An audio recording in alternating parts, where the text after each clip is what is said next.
Alright, so this is a 4-year update on some apple trees that I bought from Chief River Nursery. I believe it's out of Oregon. And one tip for you guys that are buying trees: I'm in Pennsylvania and I like to order my trees either from the same zone or somewhere further north. And in theory, they ought to be more hardy. Whether that actually is true, I don't necessarily know, but I think it's a tip, so take it for what it's worth. But here we definitely got some issues going. If you've never seen mow a minute vine, now you do. I am not very pleased with what I'm seeing here. This vine is suffocating this tree. It's got some apples on it. You can see a few. We got one up there. We got one over there. It's got a couple on. Not very much fruit, but it is covered up in Maua minute vine. This stuff is nasty. Roundup will kill it. It'll come back the next year. And that's not the only problem that I got here. I got a Paulownia tree that is towering up above this thing. When I planted this tree 4 years ago, this Paulownia tree was here, but it was only a couple feet tall. The bucks were tearing into it each and every fall and destroying it, and it just exploded in growth. It's got these great big leaves, and so it is majorly shadowing out this apple tree. It is a softwood. I talked to a state forester about these Paulownia trees. He recommended letting them grow. He said he would if it was his own property. But this tree right here is gonna meet a chainsaw here in a few minutes. But I am going to get some of these vines away from this apple tree. It is not acceptable. I cannot let it suffocate the tree that way. And it'll either kill the apple tree or it will greatly hinder its growth. But let's take a look at another tree. So here's another apple tree that I bought at the same time. It is much higher, and it's also got some fruit on it. I don't remember the names of these apple trees, unfortunately, but this tree is doing well. Planted at the same time, also from Chief River Nursery. You can see my cage is probably a little on the small side, but there's no Maua minute around this tree, which is great, and it's doing well. There's nothing here I need to trim away from it. I know if I would spray them and take better care of them, we'll get better results, but these are for the deer, not for me. So maybe someday. And of course there in the background is the tree stand. You know, what more can you ask for? You got apple trees 20 to 30 yards away from the stand, so in the future, if the bears don't destroy these trees, that should make our hunting pretty exciting. First thing I'm going to do here is drop this Paulownia tree. I actually might hinge it and just kind of drop it here this way, away from the tree stand. Try and cover up some of that trail, force the deer to enter into the food plot a little bit closer to the stand. That might not necessarily do that, but that's where I'm going to put it.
I don't know what I was thinking, but I cut it on the wrong side. realized it and whatever. Just took the tree completely down, push it off the food plot.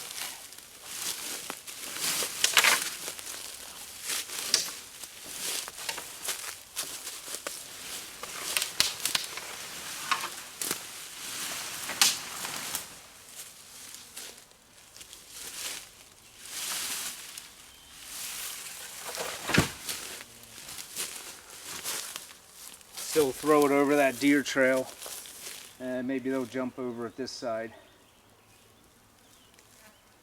We'll see. Now, tackle the mallow minute here. I'm just going to put some gloves on to pull this mallow minute vine off. These vines are very prickly. These gloves kind of leave a lot to be desired, but they'll work.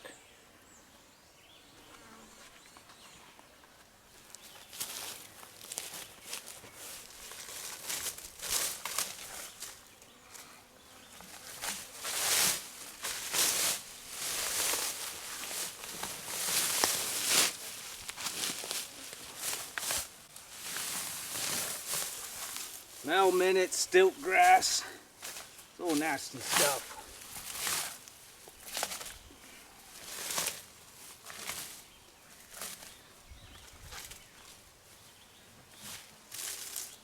All these invasives came from overseas. They have no business being here in America.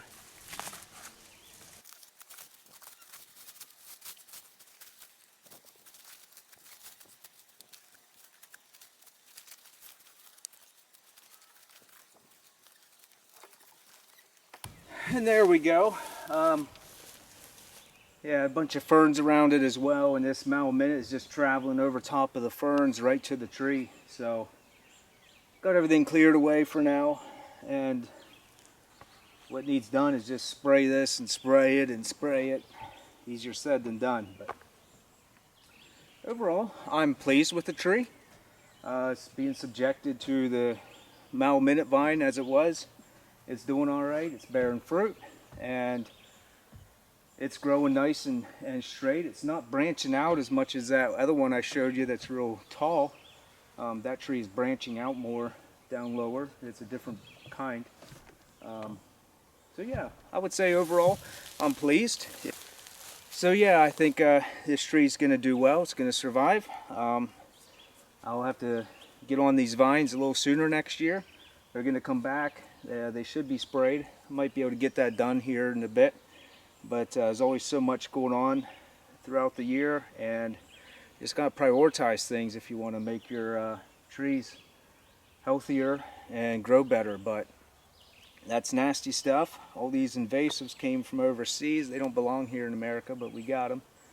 And you know, it's one thing or another. We got all the Japanese stilt grass. You got mallow minute vine. We got the spotted lanternfly. We got gypsy moths. You got everything. The ailanthus trees. Just no end. A couple years we'll be dealing with something else, I imagine. But yeah, so there we have it. I'm pleased overall. If you're looking for a place to buy fruit trees, I have no complaints with Chief River Nursery, and I would recommend buying your trees there. So to be producing fruit in just a couple years, you know, you can't complain about that. So it's great. All right, stay tuned. We'll give you an update here in a year or two. Maybe we'll come back here this year yet and knock out some of this mallow minute.